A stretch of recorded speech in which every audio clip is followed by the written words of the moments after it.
Saudi अरब में मुस्लिम league नून रियाज reason की नई एग्जेक्टिव बॉडी की तारफी तकरीब मुनक्किद की गई, जिसमें मुस्लिम लीग नून यूथ विंग के अरकान भी शामिल थे। दारुल रियाज में मुनक्किद होने वाली तकरीब में मुस्लिम लीग नून के सदर शेख सईद अहमद और साबिक सदर डॉक्टर सईद वीनस ने मेहमान खसूसी के तौर पर शिरकत की, जबकि मुस्लिम लीग नून रियाज रीजन के नौमुंतब सदर अदनान इकबाल भट्ट और यूथ विंग के सदर आसिम अवान ने तारफी तकरीब के दीगर शुरका से खिताब करते हुए कहा कि मुस्लिम लीग नून इंटरनेशनल अफेयर्स के कायदीन ने पार्टी को मुत्तहद और फाल बनाने के लिए जो इकदाम उठाए हैं वो काबिल तहसीन हैं और हमारी कोशिश होगी कि हम रियाज रीजन में मुकीम लाखों पाकिस्तानियों तक मुस्लिम लीग नून का बयानिया पहुंचाएं और इनकी समाजी और फलाई खिदमत भी करें। मेहमान खसूसी शेख सईद का कहना था कि गुज़श्ता 6 माह के दौरान सऊदी अरब के तमाम रीजन में भी तंजीम साजी का अमल मुकम्मल किया गया और वर्कर्स को फाल और मुत्तहद करके एक प्लेटफॉर्म फराहम किया है। तकरीब से मुस्लिम लीग नून सऊदी अरब के सीनियर नायब सदर महमूद उल हक डोगर, खवातीन विंग की सदर डॉक्टर कंवल फजल रहीम साफी समेत GM अवान और दीगर ने खिताब किया। Rana Azeem, SPA news, Saudi अरब।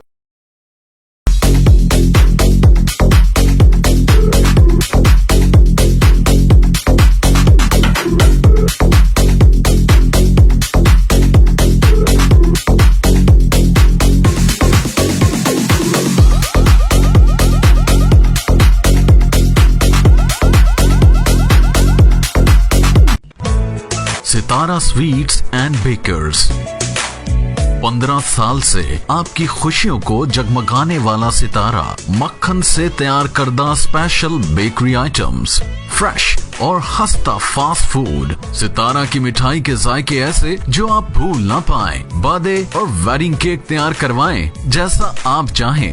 बेकर्स की दुनिया का एक ही सितारा, Sitara sweets and bakers, near staff गला, सरगोदा रोड, गुजरात।